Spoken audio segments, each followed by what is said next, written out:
భార్య: ఏమండి, నిన్న ఫంక్షన్లో ఆడవాళ్ళందరినీ అలా చూస్తున్నారేంటి? ఏంది సంగతి? భర్త: ఓసి పిచ్చిదానా, నీకంటే అందంగా ఎవరైనా కనిపిస్తారేమో అని చూసా, ఎక్కడా కనిపించలేదు. కూతురు: అమ్మా, మీ అల్లుడు హిమాలయాలకు వెళ్తున్నట్టున్నాడే. తల్లి: ఎందుకు? కూతురు: ఇంట్లో పనులు చేయలేకపోతున్నాడంట.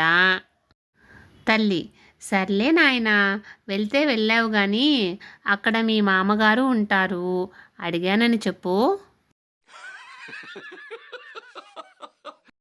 ఒకరోజు రమేష్ తన ఫ్రెండ్ సురేష్తో ఇలా అంటున్నాడు: ప్రతి అమ్మాయి గుడికి వచ్చి, దేవుడా నాకు మంచి భర్త కావాలి అని, నాకు కాబోయేవాడు నన్ను మంచిగా చూసుకోవాలి అని, వాడు ఎప్పుడు నా మాటే వినాలి అని కోరుకుంటారు తప్ప, దేవుడా నేను నా భర్తకి మంచి భార్యలా ఉండేలా చూడు స్వామి అని ఒక్క అమ్మాయినా కోరుకుంటుందా అని అన్నాడు.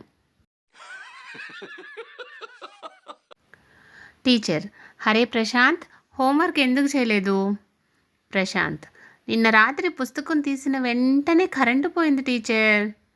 టీచర్: పోనీ కరెంటు వచ్చిన తర్వాత ఈయన ఎందుకు చేయలేదు?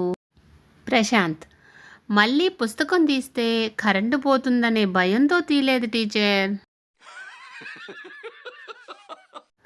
పరీక్షల్లో మార్కులు తక్కువ వచ్చినప్పుడల్లా మా నాన్న పిలిచి, పక్కింటి రఘుని చూసి నేర్చుకో, కనీసం అలాంటి వాళ్ళతో స్నేహం చేయి, మంచి మార్కులు వస్తాయని చెప్పేవారు. ఆయన మాట ప్రకారమే రఘుతో స్నేహం చేయడం మొదలుపెట్టాను. పాపం ఈసారి వాడు 3 పరీక్షల్లో తప్పాడు.